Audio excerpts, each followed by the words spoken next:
সুপ্রিয় দর্শক মণ্ডলী, সেভেন রিং সিমেন্ট ফ্রন্টলাইনে স্বাগত জানাচ্ছি আপনাদের সবাইকে।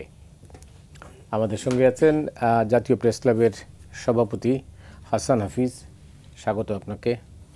এরপরে আছেন রহিম হোসেন প্রিন্স, সাধারণ সম্পাদক সিপিপি। প্রিন্স, আপনাকে স্বাগত জানাচ্ছি। হাসান হাফিজ, আপনি জানেন যে বাংলাদেশের ইতিহাসে এটা নজিরবিহীন ঘটনা। 7 দিন একই শিরোনাম কিন্তু বদল হয়নি। এটা সম্ভব হয়েছে শুধুমাত্র বেগম খালেদা জিয়ার জন্য, কারণ তিনি দলের নেত্রী ছিলেন না, এটা বোঝা যাচ্ছে এখন। তিনি ছিলেন দেশের নেত্রী, যে কারণে মানুষ তাকে ভালোবাসে। না হলে বাংলাদেশের মিডিয়াতে 7 দিন, আমি অন্তত 54 বছরের সাংবাদিকতা জীবনে আমি কোনোদিন এটা দেখিনি। এটা একটা কারণ বললাম। আর যেটা হচ্ছে যে সর্বশেষ অবস্থা আপনি জানেন, পরিস্থিতিটা যেখানে ছিল সেখানেই আছে। বিদেশি চিকিৎসক যুক্তরাজ্য এবং চীন থেকে এসে তারা পর্যবেক্ষণ করছেন এবং দেখছেন কী অবস্থাটা। এর সঙ্গে জড়িয়ে আছে তারেক রহমানের দেশে ফেরা। আপনি কীভাবে দেখেন? এটা বেগম খালেদা জিয়ার প্রাপ্য, কারণ তিনি এত নির্যাতিত নিগৃহীত হয়েছেন এবং রাজনৈতিক প্রতিহিংসার শিকার হয়েছেন। আপনি জানেন, তাকে তার বাড়ি থেকে উচ্ছেদ করা হয়েছে, তাকে তার অফিসে অবরুদ্ধ করে রাখা হয়েছে, তার ফোন কল ষড়যন্ত্রমূলকভাবে ফাঁস করা হয়েছে, তাকে অন্যায়ভাবে বছরের পর বছর কারা নির্যাতন ভোগ করতে হয়েছে। তো সেগুলি কিন্তু এটা মানুষ যে সত্যিকারের উনি আপসহীন, সেটা স্বীকৃতিটা উনি পেলেন। এখন আল্লাহর কাছে প্রার্থনা উনি যেন সেটা দেখে যেতে পারেন এবং সেন্সে ফিরে আসলে। এখানে কিন্তু জাতীয় ঐক্যমত্য একটা হয়েছে অলিখিতভাবে, এটার জন্য কোনো অর্গানাইজ করতে হয় নাই। জাতীয় ঐক্যমত্য কমিশনকেও কিন্তু ইন্টারভেন করতে হয়নি। আপনি দেখেন 3 বাহিনী প্রধান গিয়ে তাকে শ্রদ্ধা জানিয়ে এসেছেন। এইটাও বাংলাদেশের ইতিহাসে আমি আপনার সঙ্গে একটু যোগ করতে চাই, এটাও একটা নজিরবিহীন ঘটনা, প্রথমবারের মতো ঘটনা। সুতরাং এই সম্মান সাধারণ মানুষের পক্ষ থেকে এসছে, সত্যিকারের স্বতঃস্ফূর্ত আন্তরিক সদিচ্ছা থেকে এসছে। এটা প্রাপ্য এবং আল্লাহর হাতে এখন সব কিছু। আমরা চাইবো যে তাকে আল্লাহ নেক হায়াত দান করুন এবং উনি আমাদের মাঝে ফিরে আসুন।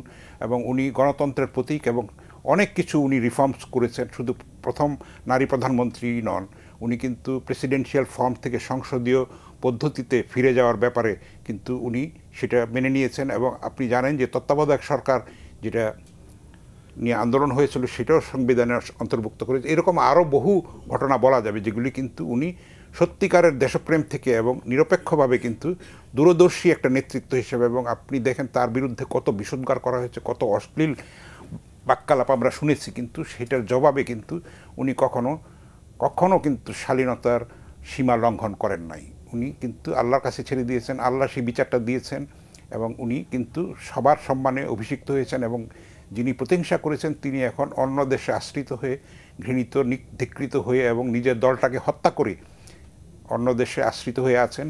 জানি না আমরা ভবিষ্যতে কি হবে। তো এইটা সবার প্রার্থনা যে উনি যেন ফিরে আসেন এবং গণতন্ত্রের প্রতীক হিসেবে উনি যেন আমাদের মাঝে সমুজ্জ্বল থাকেন, এটাই প্রার্থনা এই মুহূর্তে। অনেক ধন্যবাদ। হাসান হাফিজ যেটা বলছিলেন যে এটাই বেগম জিয়ার প্রাপ্য ছিল। রহিম হোসেন প্রিন্স, আপনি কীভাবে দেখছেন? না, ধন্যবাদ আপনাকে। আমার বিবেচনায় একটু যদি বলি যে এখনকার যে সময়, শুধু ব্যক্তি হিসাবে ওই প্রাপ্যটার সাথে আমি যুক্ত করতে চাই যে আমরা দীর্ঘ কর্তৃত্ববাদী স্বৈরাচারী শাসন ব্যবস্থাকে উৎখাত করে যে গণতন্ত্রের পথে যাত্রার যে কাজটা শুরু করছি, আমার ধারণা হচ্ছে যে অন্ততপক্ষে সচেতন মানুষ মনে করে যে এই সময়ে উনি যদি যতটুকু ওনার পক্ষে সম্ভব সেইটা থাকলেও এইটা একটা পজিটিভ দিকে মোড় নিত, সেই আকাঙ্ক্ষাটাও আছে। ওনার প্রতি যে সম্মানটা সামগ্রিকভাবে উনি বললেন, যেটা খুবই কারেক্টলি আমার কাছে মনে হয়েছে এইটা হচ্ছে। এবং এইটার সাথে এটাও আমার বিবেচনায় যে তারেক রহমানের দেশে আসা, সেটাও কিন্তু যে আগামী গণতন্ত্র উত্তরণের যাতে যে আমি পথ চলা পর্যন্তই বলতে চাই যে ওই ধারাটা যাতে ঠিক থাকে, এইটাই সচেতন মানুষের আকাঙ্ক্ষাটাই ওনার প্রতি অতীতের যে কোনো সময়ের তুলনায় যে কোনো ঘটনায় শ্রদ্ধাবোধ এবং অন্যটা বাড়িয়ে দিয়েছে। এবং এই কথা বলার অপেক্ষা রাখে না, আমি ওনার ওই কথার সাথে খালি ওই পয়েন্টটাকে প্রতিধ্বনিত করি যে এত বড় ঘটনার পরেও এইবারে যে উনি ওনার বিহেভিয়ার অন্য কিছুর মধ্যে সেই ধরনের কোনো প্রতিহিংসামূলক বা কোনো কথাগুলো বলেন, সেটা একটা খুবই পজিটিভ জায়গা। যেটা যে কথা বলেন না কেন, আমাদের বাঙালি মানুষকে শেষবেলা এসে কিন্তু একটু নরম হয়ে আমরা মনে করি মিলে ঝিলে থাকো, এটাই সত্য। তা সেইটা অনেকেই পারে না, কিন্তু অন্ততপক্ষে উনি নানা ঘটনার মধ্য দিয়ে যে আসার পরেও শেষ যে ভূমিকা নিয়েছে, আমার ওই পজিটিভ ধারাটা ধরেই গণতন্ত্র উত্তরণের পথের জায়গাটাই ধরা দরকার বলে মনে করি। আমার লাস্ট মন্তব্য এই পয়েন্টে হচ্ছে যে আমরা যে শ্রদ্ধা নিবেদন বা যে আকাঙ্ক্ষা পজিটিভ করছে সবাই করছে, আমি এই পর্যন্ত এরকম নেগেটিভ কোনো জায়গায় দেখি নাই। তো যে করছি সেইটা বোধহয় আমাদের আরেক ধাপ এগিয়ে যদি গণতন্ত্রের পথে যাত্রাটাকে আমরা আরেকটু নিরঙ্কুশ করতে পারি, তাহলে ওনার প্রতি সবচেয়ে বেশি শ্রদ্ধা নিবেদন করা হবে বলে আমার মনে হয়। এ থেকে কি বাংলাদেশের রাজনীতির গুণগত কোনো পরিবর্তনের কোনো আলামত দেখতে পাচ্ছেন? আমি ধরেন এই মুহূর্ত পর্যন্ত যতটুকু দেখছি তাতে এইটা পজিটিভ, কিন্তু এর মধ্য দিয়ে কোনো গুণগত পরিবর্তন সেটা এই মুহূর্তে বলা কঠিন। কারণ আপনি ভালো জানেন, এগুলো আমাদের হিস্ট্রিও যেটা বলে যে শেষ মুহূর্তে যে এখন যেটা যাচ্ছি আমরা, হ্যাঁ, শ্রদ্ধা নিবেদন যদি গুণগত পরিবর্তনের কোনো ইঙ্গিত, ওই যে আকাঙ্ক্ষার আমি গণতন্ত্রের পথে উত্তরণ দিয়ে বললাম, আপনি অন্য পয়েন্টে যেটা বলছেন ওটা করতে পারলে ভালো হতো, কিন্তু আমি একেবারেই হয়তো এটা আকাঙ্ক্ষা করতে পারি, কিন্তু শেষ বেলায় সেইটা আমি পুরোটা প্রত্যাশা করি না। কারণ ভোট হলে নেমে গেলে তখন দেখা যাবে অন্য জায়গায় আমরা যাব। কিন্তু আমার বিবেচনায় যে অন্তত পক্ষে সচেতন মহল দল হিসাবে বিএনপি মানে গণতন্ত্রের পথে সহায়ক হতে পারে, এটা হওয়ার ভূমিকা রাখার চেষ্টা আমরা করি, এইটা হচ্ছে কথা। আর নানা ধরনের অপশক্তি যারা শুধুমাত্র ক্ষমতা, শুধুমাত্র সুযোগ পেয়েছি তার ব্যবহার বা অপব্যবহার, তারা কিন্তু সেই কাজ করবে। কিন্তু অন্ততপক্ষে ওনার দল বা অন্ততপক্ষে আমি বলতে পারি যে আমরা যারা আছি বামপন্থীরা, আমরা তো গণতন্ত্রের পথে উত্তরণের এই সহনশীল পজিশন থেকে পজিটিভ জায়গা দেখতে চাই। সেই কাজটাই আমি আবারও আকাঙ্ক্ষা করি যে আসেন সবাই মিলে এই কাজটুক করেই ওনার প্রতি শ্রদ্ধা নিবেদনের জায়গায় যাই। অনেক ধন্যবাদ। এই প্রসঙ্গে কি আপনার কিছু বলা আছে? না, উনি যথার্থই বলেছেন। এই মুহূর্তেই তো প্রেডিকশন করা সম্ভব না, কারণ আপনি জানেন যে কয়েকদিন পরেই কিন্তু তফসিল ঘোষণা হতে যাচ্ছে এই আগামী রবিবার।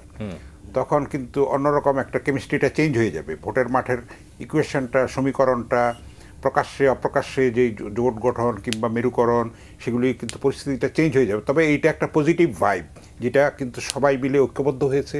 এটাকে ধরে রাখতে পারলে, এটার এসেন্সটাকে, এটার স্পিডটাকে যদি আমরা সামনে এগিয়ে নিয়ে যেতে পারি, সেটাই হবে আমাদের একটা শক্তি, গণতন্ত্রের পথে এগিয়ে যাওয়ার একটা পাথেয় এবং প্রেরণা। অন্য প্রসঙ্গ, সেটা হচ্ছে যে একটি গ্রহণযোগ্য নির্বাচনের পূর্ব শর্ত কি? পূর্ব শর্ত হচ্ছে পারস্পরিক শ্রদ্ধাশীলতার জায়গা, আস্থার জায়গাটা, এবং দেশপ্রেম এবং সততা, দুর্নীতিমুক্ত একটা পরিবেশ এবং শান্তিপূর্ণভাবে একটা গণতন্ত্রের উত্তরণের যে অভিযাত্রা সেটাকে নিরঙ্কুশ করার চেষ্টা করে। এবং সবচেয়ে বেশি ইম্পর্ট্যান্ট হচ্ছে যে নির্বাচন পূর্ব সহিংসতার যেসব আমরা লক্ষণ দেখতে পাচ্ছি সেটাও উদ্বেগজনক। সেটাকে প্রত্যেকটা রাজনৈতিক দল যদি এখানে দায়িত্বশীলতার পরিচয় দেয়, পারস্পরিক আস্থার জায়গাটা তৈরি করে, তাহলেই কিন্তু এটা অনেক ক্ষেত্রে নিয়ন্ত্রণ করা সম্ভব। কারণ অপশক্তি আছে, ষড়যন্ত্র আছে, দেশের ভিতরে আছে, দেশের বাইরে আছে। মানে পতিত শক্তি কিন্তু চেষ্টা করছে যেটা বানচাল করার জন্য। সেটা দেশের বাইরে কিন্তু নেগেটিভ প্রচারণা আছে এবং কোনো দেশেরও সেটার মধ্যে ইন্ধন আছে, মদদ আছে, পরিষ্কার কথা এটা। তো সেটাকে রুখে দাঁড়ানোর জন্য কিন্তু জাতীয় ঐক্যমত্যটা ধরে রাখা দরকার। বেগম খালেদা জিয়ার অসুস্থতার মধ্যে, তার ক্রিটিক্যাল অবস্থার মধ্যে দিয়ে যেটা আমি বলছি যে ঐক্যের একটা আমরা আভাস দেখতে পাচ্ছি, সেটাকে যদি সংহত করতে পারে, সেটাকে যদি সামনে এগিয়ে নিয়ে যেতে পারে, সেটা একটা বড় শক্তি হবে আমার মনে হয় এই সংকট উত্তরণের ব্যাপারে। ধন্যবাদ। আমরা তো স্বপ্ন দেখি, বারবারই তো স্বপ্ন ভেঙে যায়। কারণ এই যে 5ই আগস্টের পরে আমরা কি ভেবেছিলাম? আমরা ভেবেছিলাম যে বাংলাদেশের রাজনীতিতে অন্য একটা ধারা সূচিত হবে, কিন্তু সেটা তো আমরা লক্ষ্য করিনি। সর্বশেষ যেটা আমরা আলোচনা করছিলাম যে বিএনপি চেয়ারপারসন বেগম খালেদা জিয়ার সর্বশেষ স্বাস্থ্যের খবরাখবরকে কেন্দ্র করে সারা দেশে, বিশেষ করে তিনি অসুস্থ হওয়ার পর 27শে নভেম্বর থেকে যে পরিস্থিতিটা তৈরি হয়ে আছে, তো সে থেকে মানুষ অনেকেই আশাবাদী। আর যেটা আপনি একটু আগেও মানে সংশয় প্রকাশ করেন কিছুটা, যে আমরা এতটুকু যেতে পারবো কিনা। কিন্তু শুরুটা তো হলো, এখান থেকে আমরা যদি শিক্ষা নিই তাইলে হয়তো বা একটা পরিস্থিতি তৈরি হতে পারে। যাই হোক, আমি যেটা আপনার কাছে যেটা হাসান হাফিজকে জিজ্ঞেস করেছিলাম, প্রধান উপদেষ্টা ডক্টর মোহাম্মদ ইউনূস একটা ঐতিহাসিক নির্বাচন চান। তিনি বিশ্বাস করেন যে এটা ঐতিহাসিক নির্বাচন উপহার দিয়ে তিনি তার জায়গায় চলে যাবেন। আপনার কি তাই মনে হয়? কীভাবে সম্ভব? আমি 3টা কথা বলি। প্রথমে আপনি যে কথাটা বললেন এটা ঠিক। যতটুকু এইখানে আমরা খালেদা জিয়ার অসুস্থতা এবং হসপিটাল দেখে যেটা করেছি, সেই জায়গাটায় আমি মনে করি যে কিছুটা উদ্যোগ আমার বিবেচনা, ব্যক্তিগত বিবেচনাটা বিএনপির দিক থেকে যদি একটা নেয়, তাহলে আমাদের এই সহনশীল পরস্পর প্রচারণা কিছুটা যদি ভূমিকা রাখে, সেটা হয়তো নির্বাচনে একটা ভূমিকা রাখবে। আমি সরকার এইখানে প্রধান ধরছি না, বিএনপির উপরে এই কথা রাখলাম 1 নম্বর। 2 নম্বর হচ্ছে, আমি একটু পূর্ব শর্তের একটা পয়েন্ট বলে তারপরে ওইটা যাই। আমার বিবেচনায় যে পানি আসলে অনেক দূর গড়িয়ে গেছে, তো ইচ্ছা করলে অনেক কিছু এখন মেলা ভালো আমরা পারবো না, পরিষ্কার বুঝি। তাহলে আমরা কত ভালো পারি এই বিবেচনা করতে হবে। কিন্তু সরকার, আমরা অনেকদিন ধরে বলে আসছি যে অন্তত পক্ষে এই সিগন্যালটা দিক। আমি আইন শৃঙ্খলা বাহিনী বলতে এখানে যৌথ বাহিনী মিন করছি, মানে যারা মাঠে আছে, খালি এক পক্ষ, খালি পুলিশ না, পুলিশ, আর্মি, অন্যান্য যারা আছে, তাদেরকে অন্তত পক্ষে আস্থায় নিতে হবে এবং তাদেরকে বলতে হবে যে তোমরা আইন শৃঙ্খলা রক্ষায় জিরো টলারেন্স দেখিয়ে দায়িত্ব পালন করো। অন্য কিছু করলে যা যা আছে করবে, এইটাই। কারণ এখন ধরেন মব সন্ত্রাস যেখানে পৌঁছেছে, শুধু সাধারণ মানুষ না, আইন শৃঙ্খলা বাহিনীর অনেকেও তো তারা ভয়ের মধ্যে থাকে। তারপরে মিনিমাম এইটা করে যদি একটা সিগন্যাল কঠোরভাবে দিতে পারে, আমি মনে করি আগামী নির্বাচনের জন্য এইটা এক ধাপ অগ্রগতি হবে। এইটার উপরে দাঁড়িয়ে তখন অন্য কাজগুলো আরও বেশি সুবিধা হবে বলে আমার কাছে মনে হয়। এইটাই এই মুহূর্তে আমার বিবেচনায় খুবই জরুরি কাজ। তৃতীয় কথা হচ্ছে যে আমাদের ডক্টর মোহাম্মদ ইউনূস সাহেব যে ঐতিহাসিক নির্বাচন, ওনার ভাষায় পরিষ্কার নির্বাচনের যেটা দেখেছেন, এখন সেটা এক একজনের আকাঙ্ক্ষা। আমাদেরও যে আকাঙ্ক্ষা ছিল, বা হাফিজ ভাই বা আপনারও যে আকাঙ্ক্ষা, আমার বিবেচনায় হয়তোবা আমরা যে সময়টা গেছে, আবার ওই কথা বলতে হয় যে পানি অনেক দূর গড়িয়ে গেছে, পুরোটা হয়তোবা আমরা পারবো না। আমরা কিন্তু তারপরও সবাই মিলে আমরা যতটুকু পারি, সময় ক্ষেপণ করা যাবে না, এই ধারায় যাওয়াটাই কিন্তু দরকার হয়ে পড়ছে। কারণ সেইটা না হলে আমরা আরও বড় সংকটে পড়ে যাব বলে আমার কাছে মনে হয়, সেটা দেখতে হবে। আমি এই প্রসঙ্গক্রমে একটা ছোট আপনাকে বলি। দেখেন, আজকে একটা শুনছিলাম আমি, কারণ আমরা তো এখন এই যে নেপালের ঘটনা তো আমরা জানি। আমাদের রিসেন্টলি একজন গিয়েছিল একটা প্রোগ্রামে, কারণ নানা বিবেচনা এখন সময়ের জন্য কথাও বলা হয় না, তার কাছে খবর নিয়ে জানলাম যে প্রথম দিকে তারা যেটা মনে করেছিল যে ভদ্রমহিলাকে দায়িত্ব দিয়েছি, কিন্তু ওইখানকার টিম ওই ধরনের ওয়ার্ক না করায় যত দ্রুত একটা সংকট উত্তরণে ভেবেছিল, তত ভালোভাবে হয়তো হবে না। কিন্তু এখানকার রাজনৈতিক দলগুলো, তারা দেখবেন যে এই ঘটনার মধ্য দিয়ে যাদেরকে অফিস পুড়িয়ে দিয়েছে, এ হয়েছে, তারা কিন্তু নানাভাবে এক হয়ে তারা একটা নির্বাচনটাকেই প্রধান করে নামছে। সেইটুক যদি হয়, আমার খবর লাস্ট হচ্ছে যে ওইখানে একটা অগ্রগতির ধারায় যাবে।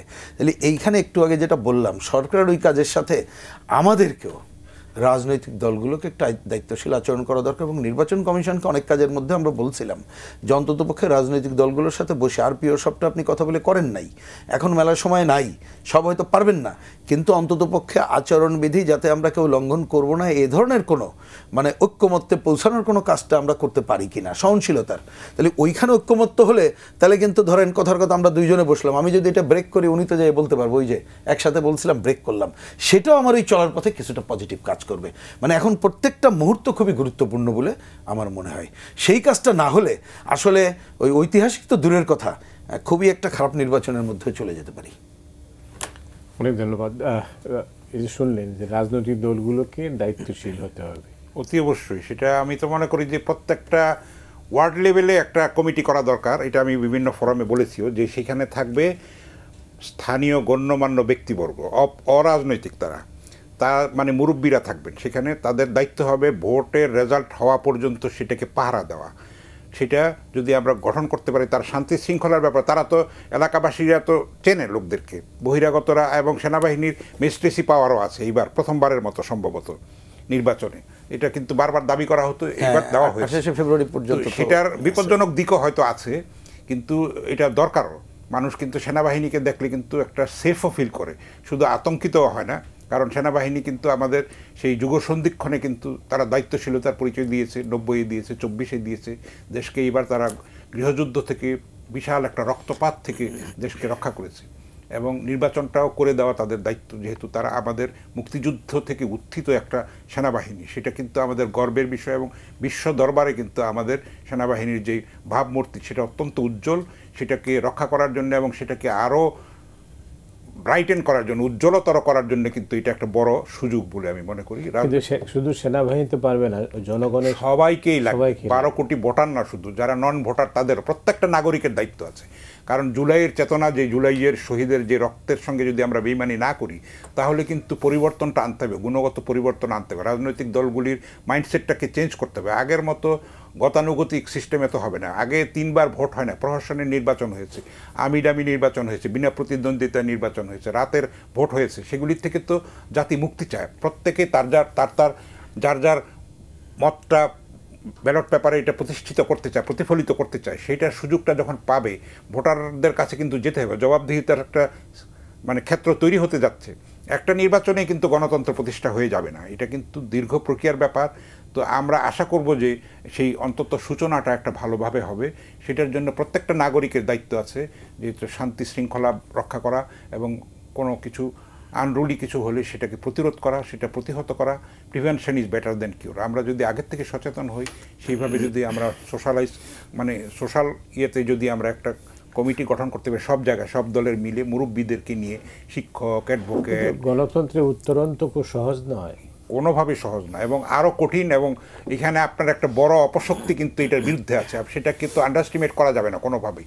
প্রচুর টাকা তারা ঢালছে, এবং সেখানে আমরা দেখতে পাচ্ছি যে নাশকতার ঘটনাগুলি যেগুলি ধরা পড়েছে, সেগুলি কিন্তু বাইরে থেকে এসে ঝটিকা মিছিল করছে, কিশোরদেরকে ব্যবহার করা হচ্ছে, সেই সব গান পাউডার ব্যবহার করা হচ্ছে, বিস্ফোরণ ঘটানো হচ্ছে, বাসে আগুন দেওয়া হচ্ছে।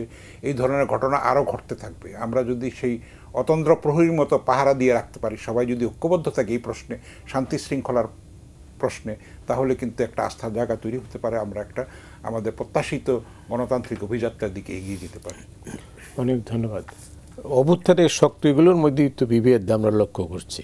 তো এর থেকে তো যেটা পতিত সরকারের কথা বলছেন বা পতিত শক্তির কথা বলছেন, তারা তো একটা সুযোগ নেবেই না, এটা তো স্বাভাবিক। আমি সুযোগ নেওয়াটাকে স্বাভাবিক দেখি। বরঞ্চ তারা তার বাইরেও এখানে ভূ রাজনৈতিক এবং নানা কারণে আরও বড় বড় শক্তি, তারা নানা ধরনের সুযোগ নিতে চাইবে, এবং এইখানে যাতে একটা অস্থিতিশীল পরিবেশ থাকে সেইটা তারা চাইবে। কিন্তু তাতে তাদের স্বার্থ বেশি উদ্ধার করতে পারবে।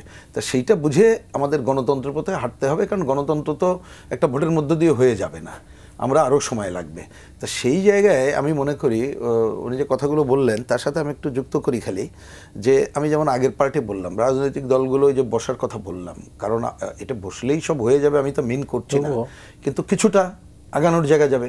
তখন দেখেন এই ধরনের পরামর্শ তো আসতেই পারে। আমি খুবই একমত, ব্যক্তিগতভাবে পোষণ করি যে আমাদের এলাকায় সে যে নামে দিই, গণ কমিটি অন্য নামে, যে যারা এগুলো দেখভাল করবে। এখন দেখেন তরুণ সমাজ অনেকের কথা বলি, এখন এই যে হাতে মোবাইল, এটা ওটা একটা, যদিও এর ব্যবহার ও ব্যাপারে আমি সতর্ক হিসাব করেই আমি কথাটা বলছি, ওটা সতর্ক থাকতে হবে, ভুল তথ্য অপতথ্য সম্পর্কে সতর্ক থাকতে হবে। তারপরেও বলছি যে আমরা যে পর্যবেক্ষক যেভাবে দেই গণভাবে, তার তো আমরা অতীত দিনে দেখেছি এই ম্যানিপুলেশনের নানা জায়গা থাকে। কিন্তু যদি এখানে জনগণের মধ্য থেকে এই সচেতনতা গড়ে তোলা যায়, তাকে যদি জানানো যায় যে আচরণবিধি লঙ্ঘন 1 2 3 4 5 6, ভোটের সময় একেবারে সুনির্দিষ্ট করে এইটা হলে জানাও, এই হচ্ছে সেন্ট্রাল অফিস বা অমুক জায়গায় জানাও, সাথে সাথে অ্যাকশানে যাব, তাহলে আমার ধারণা যে সক্রিয়ভাবে এই 2 নম্বরীও যেমন কমবে, অনেকে আগ্রহী হয়ে ভোটের দিকেও আসবে। না হলে, কারণ এখনো পর্যন্ত তো মানুষের মধ্যে সংশয় তো দূর করতে পারেনি। তা আমি বলছি যে এই নানামুখী পদক্ষেপের মধ্য দিয়ে আমরা সংশয় দূর করা এবং ভোট ঘোষণার পরে ভোট দেওয়া, ভোট গোনা এবং ক্ষমতা হস্তান্তর পর্যন্ত কিন্তু এই সংশয় যেটা থাকবে এটা দূর করার কাজটা করতে হবে। কিন্তু আমার বিবেচনায় যে এমন কতগুলো কাজের মধ্যে ঢুকে পড়া দরকার, আমাদের আগাম সিগন্যাল মানুষ যাতে বুঝতে পারে যে না ভালোই তো হচ্ছে, এতদিন যেটা ছিল কি হবে, তখন বলছে না আগের থেকে যা ভাবছিলাম তার থেকে ভালো হবে। অন্ততপক্ষে এই চিন্তার জায়গায় আসাটা দরকার। আর আপনি যেটা এবার বললেন, আমার বিবেচনায় ঠিক এই সময় আমরা মেলা ওইটায় আগাইতে পারবো, খুব একটা আগাইতে পারবো আমি তা দেখি না, এই কারণ এটা ঐক্যমত্যই জটিলতা করে ফেলছে। ঐক্যমত্যের নামে যতটুকু ঐক্যমত্য সেইটুকু নিলে কিন্তু আজকে এই জটিলতা হইতো না। কিন্তু ওনারা মনে করছে যার পক্ষে যতটুকু সময় নিজেরটা একটু গিলানোর ব্যবস্থা করি, এখন ওই জটিল পরিস্থিতিতে তো পড়ে গেছে। এবং আমি জানি না এই কথাটা আপনি তোলেন নাই, তুলেও আমরা একটু না তুলেও বা করবো কি, তুলতেই হয়। এই যে গণভোট একই দিনে, এইটা যে কি জটিল পরিস্থিতি ফেলবে ওইটা চিন্তা করলে তো তখন তো অন্য জায়গায় চলে যায়। কীভাবে? আপনি খুবই সিম্পল চিন্তা করেন, ধরেন ডিসিশন নিয়ে নিছে, এর বৈধতা আছে কি নাই এ কোশ্চেন এখনও আছে, প্রয়োজনীয় যে আমরা অপ্রয়োজনীয় মনে করেছি, গণভোট চাই কখন আমরা বলেছি পরে। আমি সে আলোচনাও এখন ধরেন যদি একটু অফ রেখেও বলি, আপনি ব্যালট যেভাবে তারা করলো যে 4টা পয়েন্ট হ্যাঁ না বলবেন, 4টা পয়েন্টের মধ্যে ডিফ্যাক্টো 30টা পয়েন্টও আছে, সেটা ইতিমধ্যে সুনির্দিষ্ট করে দিয়েছে সর্বশেষ আপনি দেখেছেন। আপনি বলেন উত্তর দেওয়ার দরকার নেই, ওই যে প্রেস ক্লাবের সভাপতি বিশিষ্ট জন উনি ভোট দিতে গেলে আমি উত্তর চাচ্ছি না, উনি কি ভোট দেবেন? কারণ আমি দায়িত্ব নিয়ে আমার কথা এবার বলি, ধরেন ওইখানে যে 4টা পয়েন্ট আছে, আমি তো কোনো পয়েন্টে একমত, কোনো পয়েন্টে দ্বিমত করি। তো আমি কি হ্যাঁ না ভোট দিতে পারবো? আমি তো ভোটই দিতে পারবো না, এটা আমার নৈতিকতা। আমি আপনাদের কাছে জিজ্ঞেস করতে চাই না, কারণ আমি কোনটা দেবো? আমাকে কয় পয়েন্টে হ্যাঁ দিতে হবে, কয়েকটা পয়েন্টে না দিতে হবে। তা আমি তো দেখি যে মানুষের মধ্যে এটা নিয়ে তো একটা জটিলতা থাকবে। এটা একটা সাধারণ মানুষ, যদি সচেতন মানুষের কথা বললাম, আর এইখানে দলীয় মানুষ যদি মনে করি, আমি যদি দল চিন্তা, এগুলো আমি আগে বললাম একজন মানুষ হিসাবে, সাধারণ মানুষ। এবার আমি দল বিবেচনা করলে আমার তো চিন্তা করতে হবে, আমি ক্ষমতায় গেলে ওই 4 পয়েন্টে কোনো একটা পয়েন্ট যদি বুঝি বাস্তবায়ন করতে পারবো না, তাহলে তো আমি তো হ্যাঁ ভোটের পক্ষে থাকতেই পারবো না। তখন কিন্তু ওই যে অর্ধেক আমি হ্যাঁ অর্ধেক না তো যাবো না। তা আমি জানি না এই জটিল পরিস্থিতি তারা কিভাবে অতিক্রম করবে। আর যদি কোনো খারাপ ঘটনা, কারণ এর মধ্যে তো কিছু পজিটিভ আছে। এখন এইখানে যদি না প্রশ্নটা চলে আসে, তাহলে আপনি পুরো যে গণতন্ত্রের পথে সংস্কার নতুন যাত্রার একটা নতুন ধরনের সংকটে পড়ে যাবে না? তা সেটা কিন্তু আমার ওই ভোটকেও তো কি বলবো কিছুটা হইলেও বাধাগ্রস্ত করবে। আমি ঠিক জানি না, ওইটা আলোচনা হয়তো ভোটের সময় আসলে এটা বোঝা যাবে। আমি তো দেখতেছি এটা একটা নতুন সংকট তৈরি করবে, এটার মধ্যে যাওয়া উচিত ছিল না। এবং সেইটার মধ্যে ভাই এটা শেষ করি যে ওইটার মধ্য দিয়ে দেখবেন যে ঐক্যের কথা আপনি তুললেন, রাজনৈতিক দলগুলোর মধ্যে এই পয়েন্টই তো বিভেদ বেড়ে যাবে। তারপর অন্য পয়েন্টে কি ঐক্য করবেন? আমি তো সেটি সংকট দেখি। আমি ওনার সঙ্গে একটু যোগ করতে চাই। ধরেন আমি শিক্ষাবঞ্চিত একজন ভোটার, আমি নিরক্ষর, আমি মার্কা ছাড়া কিছু বুঝি না, আমি পড়তে পারি না, তখন আমারটা কে পড়ে দেবে? একজন একটা 2টা ভোট দিতে গিয়ে সময় লাগবে কতখানি, সেগুলি একটা বিশাল খরচেরও ব্যাপার আছে। তো এখন আংশিকভাবে আমি হ্যাঁ, আংশিকভাবে না, যেটা বলা হচ্ছে যে এখানেই নাকি এআই কাজ করবে। তো এখন এআইও একটা বড় চ্যালেঞ্জ আছে, সেটা তো সাইবার চ্যালেঞ্জ, তো এটা ইলেকশন কমিশনও বলেছে। তো এখন আপনি সেটাকে ইগনোরও করতে পারবেন না, এবং সেটার ক্যাপাসিটি বিল্ডিংটা তো হয় নাই বাংলাদেশে এখনো পর্যন্ত টু কমব্যাট দিস, তাই না? এই অপতথ্য তো আছে, এইটা সোশ্যাল মিডিয়া কিন্তু এতই পাওয়ারফুল, এবং আমরা হুজুগের পেছনে ছুটি, আমরা যাচাই করি না, বাছাই করি না, কান চিলে নিয়েছে শুনে দৌড়াতে থাকি, এখানে হাত দিয়ে দেখি না কানটা আছে কিনা জায়গা মতো। তো এই সংকটগুলি আছে, নতুন নতুন ধরনের সমস্যা তৈরি করবে, ফ্যাকড়া তৈরি করবে। তো এইগুলি আমরা কেন জনপ্রতিনিধিদের উপরে আস্থা আমি রাখলাম না? তারাই ঠিক করতো যে কবে গণভোট হবে, কিভাবে হবে, ভালো করে বুঝিয়ে। আপনি এত কম সময়ে তো আপনার সে কর্মী বাহিনীও নাই, সবগুলি রাজনৈতিক দলের কর্মী বাহিনী আছে, এটা বোঝানো, মানুষকে অ্যাওয়ার করা, মানুষকে সচেতন করা, কনভিন্স করা যে এটা না, এটা হ্যাঁ, এটার কি ইমপ্লিকেশন, এত জটিল। আমি 30টা জিনিস তো আমি বুঝবো না তো ভাই, আমি একটা সিম্পল মানুষ, আমি একটা মার্কায় ভোট দিয়ে চলে আসতে চাই, তাই না? আপনি কেন আমাকে এই বিব্রতকর একটা অবস্থার মধ্যে ফেলেছেন, বিড়ম্বনার মধ্যে ফেলেছেন? যেটা বললেন, যদি ইঙ্গিত করলেন যদি না ভোট বেশি হয় তখন কি হবে? তখন তো পুরো সিস্টেমটাই বাতিল হয়ে যাবে, তাই না? তখন কিন্তু সেই একই অবস্থা, তো এই সমস্ত চেষ্টা, সমস্ত প্রসেস, সমস্ত মানে পরিশ্রম সব বৃথা যাবে, তাই না? তা তো বটে, তাই দাঁড়ালো তো শেষ পর্যন্ত। আমরা ধরেন আমি অনুমোদন ধরেন 70 অনুচ্ছেদ যে পয়েন্টে একমত হলাম, তখন না ভোট হলে তখন তার একটা বিপদ। আপনি দেখেন নৈতিকভাবেও কিন্তু তখন যারা নির্বাচিত হবে যেটা করতে চায় তারাও একটা বিপদে পড়ে যাবে না? তো কি দরকার ছিল এইগুলোর মধ্যে আসা? এইটুক মিনিমাম পরস্পরের যে আস্থা রাখতে পারলাম না, এর পিছনে কোনো উদ্দেশ্য আছে? জি, এর পিছনে কি কোনো উদ্দেশ্য আছে? আমাকে যদি বলেন, আমরা অনেকদিন ধরে ওই সময় যেটা বলেছি সেই কথা রিপিট করতে পারি, যে উদ্দেশ্য ওইটা না বলে আমরা বলেছি যে এইটা যে জটিল পরিস্থিতি তৈরি করবে, তাতে যাদের খারাপ উদ্দেশ্য এটা তারাই তাদেরকে কি বলবে যে উৎসাহ যোগাবে। এখন আমি তো দেখি এটা তো নতুন জটিল পরিস্থিতি হবে। এখন আমি জানি না, যে আমি সরকারের উদ্দেশ্য নিয়ে কথা বলতে চাই না এই কারণ সরকার আমার কাছে শেষ বেলায় মনে হয়েছে যে সে তার যে প্রিয় দল, এই কথা আমরা বারবার বলেছি, আমার নতুন বলতে আপত্তি নেই। ডক্টর মোহাম্মদ ইউনূস সাহেবের সামনে ওনার তো প্রিয় দল 3টা, এনসিপি, জামাত ইসলাম আর বিএনপি।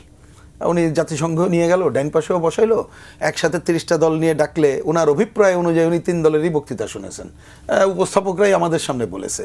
তো উনি এই 3 দলের হয়তো মন রাখতে যেয়েই তো এই নতুন একটা জটিল পরিস্থিতিতে ফেলে দিল।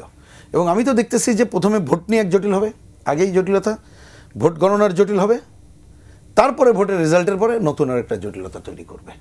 আলটিমেটলি তো ওভারঅল, এবং সেটা কিন্তু খালি গণভোট এবং তার ফলাফলে জটিলতা, পুরো নির্বাচনের জায়গায় জটিল পরিস্থিতি করবে। যেমন আমাদের সভাপতি সাহেব, প্রেস ক্লাবের সভাপতি সাহেব বললেন যে কি বলে, আপনি যে বললেন যে ওইখানে যে ভোটটা দেবে, ভোট তো সে বুঝতে পারবে না, তো না, আমি তো পড়তে জানি না, আপনি তো পড়তে পারবেন না, কে পড়বে? তাহলে এইখানে সংকটগুলো কিভাবে দূর হবে? তা আপনি এই সংকট তো আরেকটা হবে। আর যে ভোটে যে যাবে, যে বললেন যে দলের তো অত কর্মী নাই যে বুঝাবে, এটা তো সম্ভব না। কারণ আমিও যখন ইলেকশন করব, আমার দল করবে, তখন আমি তো আমার ভোটটা নিয়ে কথা বলবো। বরঞ্চ এইখানে দেখেন যে ভোটের মানুষ যাতে আসে এবং বিজয়ের জন্যে নানামুখী ভোটারকে নানাভাবেই কথা বলার চেষ্টা করে, এটাকে আমি অপরাধ দেখি না। ভোট যেহেতু ভোটে জিততে হবে, তা আমি তো সেই কৌশল নেব। কিন্তু আমি এইখানে যাই কেন এটার মধ্যে ঢুকবো যে এই চ্যাটটার মধ্যে কেউ এটার পক্ষে আছে কি নাই? কারণ আমি তো অর্ধেক মানে অর্ধেক মানি না, আমি তো যাবই না এটার মধ্যে। এবং ওই যে উনি যেটা বললেন না, আমার ধারণা, এটা আমি ধারণা, এটা আগে বলতে চাইছিলাম না, আমি প্রভোক্ট হয়ে বলছি। আমার ধারণা শেষে বলবে ওইটা কি করবা তোমার ব্যাপার, ওটা নিয়ে আলোচনা মার্কাটায় ভোট দিয়ে চলে যায়, বলবে যে ওইটা নিয়ে আমার আলোচনার ব্যাপার নেই, তোমরা কি করবা তোমাদের ব্যাপার, আমি আমার ভোটটা তুমি দিও। এইটাই মেজরিটি চলে আসবে এই বাস্তবতার উপরে দাঁড়িয়ে। হাসান হাফিজ, আমরা কি এক অজানা গন্তব্যের দিকে? সেটা একটা অনিশ্চয়তা তো আছে, তার মধ্যেও আশার আলো খুঁজতে হবে আমাদের। মানুষের স্বপ্নই কিন্তু মানুষকে বাঁচিয়ে রাখে, প্রত্যাশাই বাঁচিয়ে রাখে। আমরা চাইবো ভুলভ্রান্তির মধ্যে দিয়ে আমরা এগিয়ে যাব একটা গণতন্ত্রের উত্তরণের দিকে। কিন্তু এটা আমরা জেনে শুনে এই পথে পা বাড়ালাম আছে, এটা তো একটি, আপনি এতগুলি প্রিকন্ডিশন তো দিতে পারেন না নির্বাচনের আগে। আপনার সংবিধানে এটা অটোমেটিক মানে প্রতিস্থাপিত হয়ে যাবে, এটা how can you say that, তাই না? আপনি মানুষের উপরে ছেড়ে দেন, তারা জনপ্রতিনিধিরা নির্বাচিত হয়ে আসুক, তাদের উপরে আমরা আস্থাটা রাখি, তাই না? আপনি আগেই বলে দিলেন যে হ্যাঁ এটা থাকতেই হবে, এটা এত দিনের মধ্যে এটা স্বয়ংক্রিয়ভাবে এখানে ইয়ে হয়ে যাবে, এইভাবে তো হয় না। আপনি এটাও তো একটা স্বৈরাচার হতে পারে, তাই না? আপনি যদি বলেন, তাহলে আপনি যে উনি যেটা বললেন আলোচনার মধ্যে, তো আমি যদি বলি সত্যের খাতিরে জাতীয় পার্টিকে তো আপনি কোনো আলোচনায় ডাকেন নাই, তারা তো তাদের কার্যক্রম তো নিষিদ্ধ হয়নি, হয়েছে? তো আপনি এটা হলো না, তো এটা অবিচার হয়েছে না? আপনি যদি বলেন সত্যিকার অর্থে তাদের মার্কা আছে, তাদের নিবন্ধন আছে, তাদের কার্যক্রম আওয়ামী লীগের মতো নিষিদ্ধ হয় নাই, কিন্তু আপনি সেই ব্যাপারেও কোনো ব্যাখ্যা দিলেন না, তো এটা তো হলো না। আপনি তো খণ্ডিতভাবে আপনি একটা মানে প্রতিনিধিত্ব করছেন। আপনি যে এত বড় ম্যান্ডেট পেয়েছেন, আপনি সেটাকে তো সেইভাবে আপনি সম্মানটা দেন নাই, সেটা কিন্তু আপনি সেইভাবে বিহেভ করেন নাই। এখন কিন্তু এগুলি মূল্যায়নের সময় এসছে। আপনি এত দীর্ঘতম সময় নিয়েছেন, তিনটা তত্ত্বাবধায়ক সরকারের সময়ের থেকে বেশি আপনি সময় নিয়েছেন, তারপরে রেজাল্টটা কি আমরা দেখতে পাচ্ছি? নেপালে দেখেন, নেপালে তো জেনজি আন্দোলন হয়েছে, তারা কিন্তু প্রথমেই নির্বাচনের ডেট দিয়েছে, নির্বাচনের আমরা এখনো জানি না তারিখ। আমরা এত সময় নিলাম কেন? আমরা এত সময় নিলাম অনভিজ্ঞতা, অদক্ষতা, অপরিপক্কতা, সিম্পল কারণ, এটা আর তো কিছু না, তাই না? এখন তো সেটা প্রমাণিত হচ্ছে, নানান ক্ষেত্রে প্রমাণিত হচ্ছে। এটা দুঃখজনক, হতাশাজনক। এত সবচেয়ে বড় ম্যান্ডেট 54 বছরের ইতিহাসে পেয়ে সেটার আমরা কিন্তু রেজাল্টটা সেভাবে আমরা পাইনি। এটা খুবই দুঃখজনক এবং বেদনাদায়ক। অনেক ধন্যবাদ হাসান হাফিজ। একটা বিরতিতে যাব, তো বিরতির পরে রহিন হোসেন প্রিন্স আপনার কাছে ওই প্রশ্নের জবাব খুঁজবো, আমরা এত সময় নিলাম কেন। দর্শক, আমরা বিরতিতে যাচ্ছি, ফিরছি খুব তাড়াতাড়ি, আমাদের সঙ্গেই থাকুন।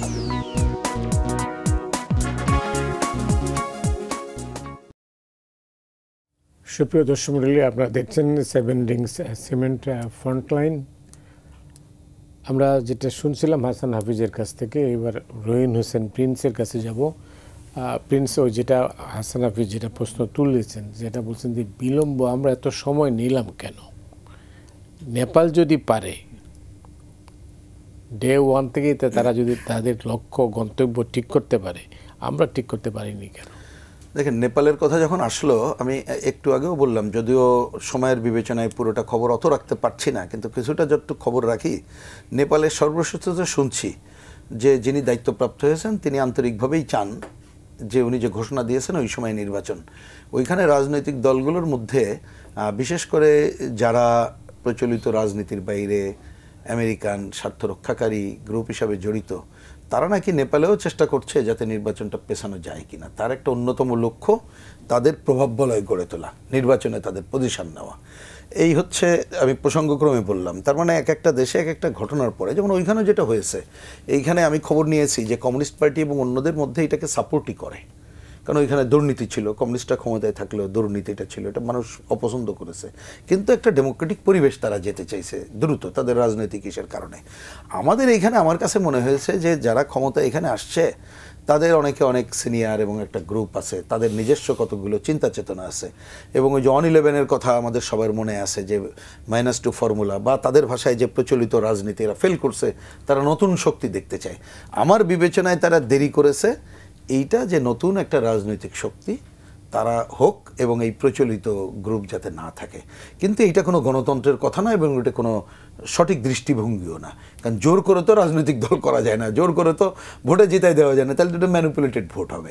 আমার বিবেচনায় যে ওই কারণেই তারা দেরি করছে, সংস্কার এবং অন্যান্য আলোচনা আনছে, কিন্তু সংস্কারের অন্য আলোচনা তো এগুলো পুরনো আলোচনা করছে, আমি ওর মধ্যে এখন না ঢুকলাম, যেটা তো আর বললে হয়ে যায় না।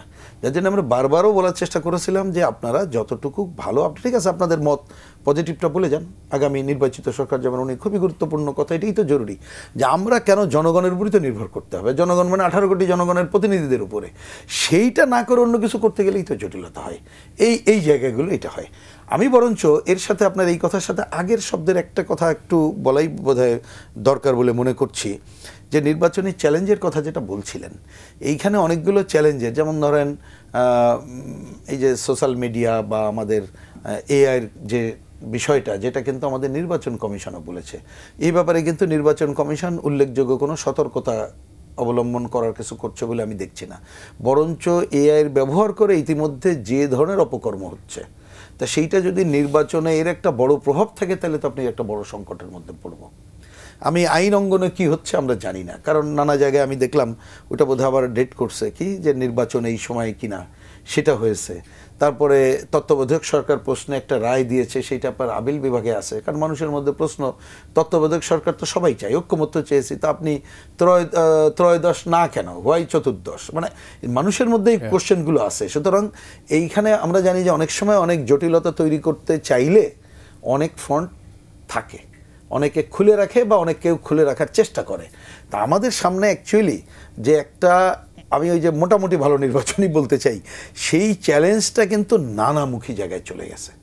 তার মধ্যে এখন আবার একটা অ্যাটেনশন চলে আসছে বেগম খালেদা জিয়া এবং তারেক জিয়া, সেটাও রাজনীতিতে উপেক্ষা করার তো কোনো কারণ নেই, এটা একটা গুরুত্বপূর্ণ বিষয়, কারণ তার সাথে বিএনপির মতো দল জড়িত, যেটা এই নির্বাচনে একটা অন্যতম প্রধান ভূমিকা পালনকারীর জায়গায় যাবে। আমি রেজাল্টের কথা বলছি না, আমি কার্যক্রমের কথা বলছি। তার মানে আমরা যে পরিস্থিতিতে আছি, যদি আমরা সিনসিয়ারলি গণতন্ত্রের পথে যাত্রা মেন করি, আমি আবার সিনসিয়ারলি মেন না করা মানে খুবই ক্ষতিকর জায়গায় পড়ে যাবে। এই জন্য আমি মেন করি মানে শব্দটা এইখানে বলছে আমাদেরকে করতেই হবে, এবং ন্যূনতম রাজনৈতিক ঐক্যের জায়গায় এটাই সবাইকে মেনে নিতে হবে, জনগণ যেটা করবে তার উপরেই আমরা মেনে নেব। এইখানে ম্যানিপুলেশন না, এইখানে টাকার খেলা না, এখানে সাম্প্রদায়িকতার ব্যবহার না, এখানে ভয় এবং কি বলে পেশি শক্তি না, প্রশাসনিক ম্যানিপুলেশন না। এইটা যদি করি, যেটা দিয়ে শুরু করছিলেন যে এত বড় একটা যে গণ অভ্যুত্থান হলো, এইবার যদি এটা হারিয়ে যাওয়ার জায়গায় যায়, তাহলে মানুষ কিন্তু, আমি জানি না যে আর এই ধরনের আস্থা স্থাপন আরও কত বছর কত যুগ পরে এই রাজনৈতিক দল এবং অন্যদের উপরে করবে, সেইটা আমরা জানি না, বরঞ্চ একটা অ্যানার্কির সিচুয়েশনে দেশটা পড়ে যাবে বলে মনে হয়। এই কথাটা আবার একটু বলার মধ্যে দেখেন লিঙ্ক করতে হয়, অন্যরা কিন্তু গৃহযুদ্ধ অন্য কথা কিন্তু নানাভাবে বলেছিল। তার মানে আমি যদি বুঝে থাকি, আমি এবং আমার ধারণা আপনি বা উনি, আমরা কিন্তু এখানে একটা সেন্সিয়ার জায়গা থেকে ওই রকম জায়গায় যাতে না পড়ি সেই কারণে বলছি। কিন্তু অনেকে যেটা বলছিল তাদের প্রস্তুতির কথা, এবং নানাভাবে হয়তো অনেকের থাকতেও পারে, রাইট, তাহলে সেটা তো আরও সংকটে পড়ব। সুতরাং এখন পথ একটাই, যেভাবেই হোক না কেন একটা জনগণের প্রত্যক্ষ ভোট নিশ্চিত করে গণতন্ত্রের পথে হাঁটা। অনেক ধন্যবাদ। চলমান ভঙ্গুর আইনশৃঙ্খলা পরিস্থিতির মধ্য দিয়ে যেভাবে দেশটা এগিয়ে যাচ্ছে, এই অবস্থায় একটা নির্বাচন, আপনি কি মনে করেন যে এই চ্যালেঞ্জ মোকাবেলা করতে পারবে? ভঙ্গুর আইন শৃঙ্খলা পরিস্থিতির মধ্যে কিছুটা তো উন্নতি হয়েছে, কিছুটা ইতিবাচক তো হয়েছে, আমরা সেটা লক্ষ্য করেছি। প্রকাশ্যে গুলি হচ্ছে, এটা হ্যাঁ, তো এখন সেখানে রাজনৈতিক দলগুলিরও তো ভূমিকা আছে, তো তারা লোকালি সেগুলি কেন সেটা মোবিলাইজ করতে পারছে না। মব হচ্ছে কিন্তু অনেকে দাঁড়িয়ে দাঁড়িয়ে মজা দেখছে, সেই এটাও তো চেঞ্জ করতে হবে, তাদেরকে বোঝাতে হবে যে এটা প্রতিরোধ করতে হবে। আপনি ঘরে ঘরে পুলিশ দেওয়া তো সম্ভব না।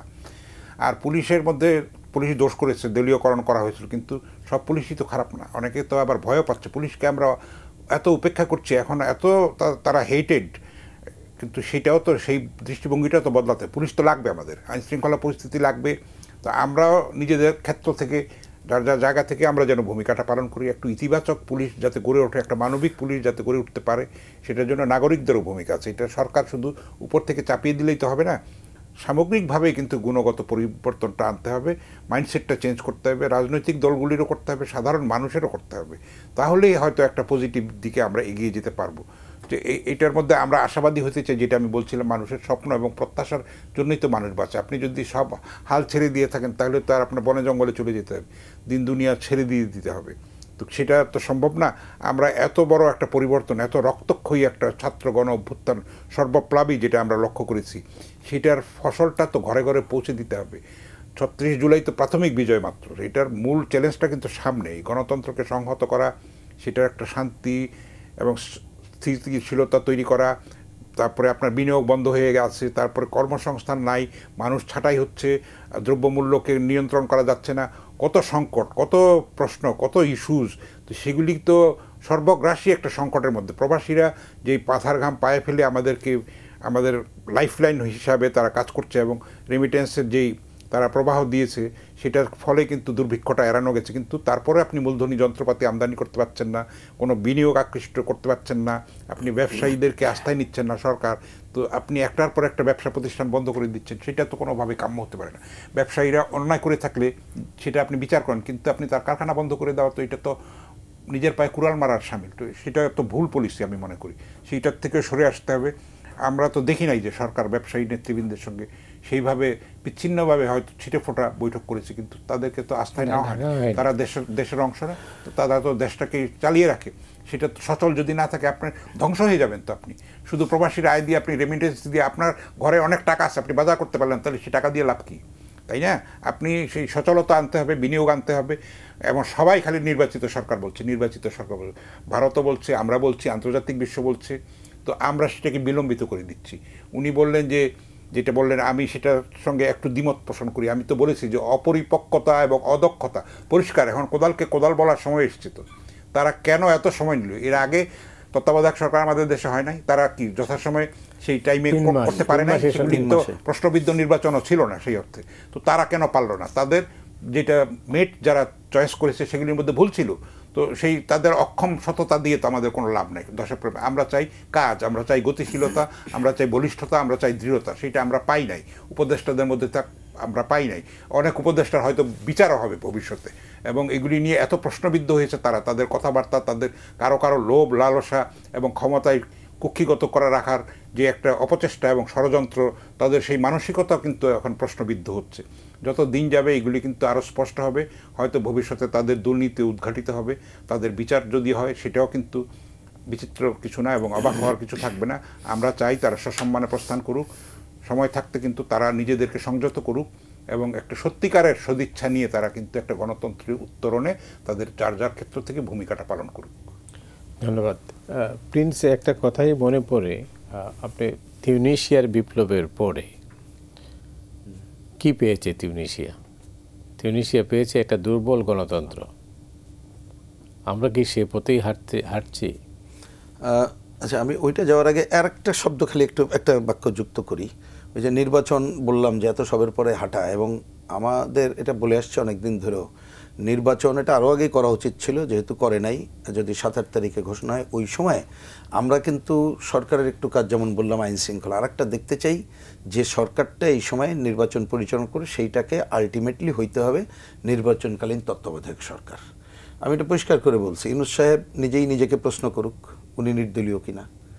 কথার কথা ডিসিশন ওনার কাছে যাক, যেহেতু রাজনৈতিক দলগুলো সবাই দ্বিমত করেনি বলে আমরা বলছি না। কিন্তু আরেকটা কাজ করতে হবে, এইখানে ওনার প্রিয় যে 3 দল, আমি আগেই নাম বলছি, এই 3 দল যেসব উপদেষ্টাগুলো সম্পর্কে অভিযোগ করেছে, উনি ওইটাকে আস্থায় নিক, আমাদের কথা আস্থায় নেওয়ার দরকার নেই। তাদেরকে বাদ দিয়ে নতুন টিম করুক যারা নির্বাচন পরিচালনা করে, তাহলেই কিন্তু আপনি ওই যে মোটামুটি ভালো নির্বাচনের জায়গায় যাব।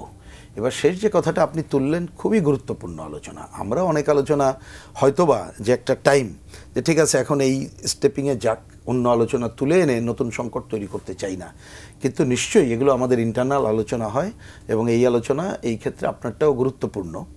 আমি তো দিব্য চোখে দেখতে পাচ্ছি যে আমরা যে ভালো গণতন্ত্রের ধারায় যেটা যেতে চেয়েছিলাম, নির্বাচনটা যদি এই সময়, আমি যদি শব্দটা কিন্তু সচেতনভাবে বললাম, কারণ মানুষই এখনও নিশ্চয়তা পায় না, তা হলেও ভালো গণতন্ত্রের পরিবেশ ফিরে আসবে এমনটি কিন্তু আমরা দেখি না।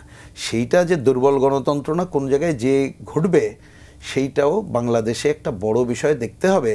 যে নির্বাচনটা, আমি আবার নির্বাচনকে বলছি, নির্বাচনের জনগণের ভোট যা হলো, কি পরিমাণ আসে, কি ভোট হলো তার উপরে রেজাল্ট হবে, নাকি এইখানে অন্য কোনো ম্যানিপুলেশন এইখানে নির্ভর করবে? কারণ আমাদের ইন্টারনালি কিন্তু অগণতান্ত্রিক শক্তি আছে এইখানে, ইন্টারনালি এমনকি সাম্প্রদায়িক উগ্র শক্তি আছে, গণতান্ত্রিক শক্তি আছে, মধ্যপন্থী শক্তি আছে। তা আমরা একটা মোটামুটি তো আবার সমাজতান্ত্রিক শক্তি লেফটরাও আছি আমরা, কিন্তু মোটামুটি একটা মধ্যমপন্থী অবস্থান নিয়ে তো আগানোর চেষ্টা করতে চাই। কিন্তু এইটারই পদক্ষেপ নির্ভর করবে যদি আমি যারাই সরকারে থাকে নির্বাচনটা করবে তারা যদি একটু মোটামুটি ভালো নির্বাচন করে নির্বাচিত প্রতিনিধিদের হাতে ক্ষমতা হস্তান্তর করতে পারে।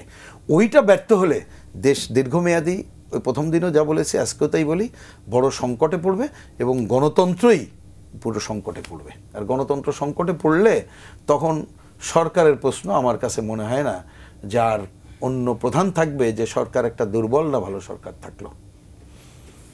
2 মিনিটের মধ্যে শেষ করতে হবে। এর থেকে মানে যে আশঙ্কার কথা আপনারা বললেন বা প্রতিদিনই এই টক শোগুলোতে আমরা যা শুনি সেই আশঙ্কার কথাই সবাই ব্যক্ত করছেন, তো এর থেকে মানে একটা উপায় তো নিশ্চয়ই আছে, সেই উপায়ের খুঁজছি না কেন? উপায়টা হচ্ছে যে যার যার ক্ষেত্র থেকে আমরা যদি দায়িত্বশীল ভূমিকা পালন করি তাহলেই কিন্তু একটা উপায় বেরোতে পারে, এবং রাজনৈতিক দলগুলির সঙ্গে আরও ইন্টারাকশন হওয়া উচিত আমি মনে করি। যেটা হয়েছে সেটা অনেক দেরিতে হয়েছে, প্রথম দিক থেকে কিন্তু আস্থায় তাদেরকে নেওয়া হয় নাই, এবং নির্বাচন কমিশনও কিন্তু সেইভাবে নিতে পারছে না, মানে একের পর এক সবক দিয়ে চলেছে। তো হয়েছে বৈঠক, কিন্তু সেটা নামে মাত্র। আমরা এখন আপনি একটা, উনি ছিলেন সেখানে বহুবার, আমাদের প্রিন্স ভাই তো যোগ দিয়েছেন, একটা 5টা দলকে ডাকলো, তো 3 ঘন্টা আলোচনা করলো, একটা 2 মিনিটও কথা বলতে পারলো, তাহলে তো কোনো লাভ হলো না, ইন্টারাকশনটা হলো না সেভাবে। তো এখন খালি আপনি যদি দেখান যে হ্যাঁ এতদিন এত মাস ধরে আমরা আলোচনা করেছি, কিন্তু সেইভাবে তো সত্যিকার অর্থে মানে প্রস্তাবনাগুলি, তার সাজেশনগুলি সেভাবে তো আসে নাই।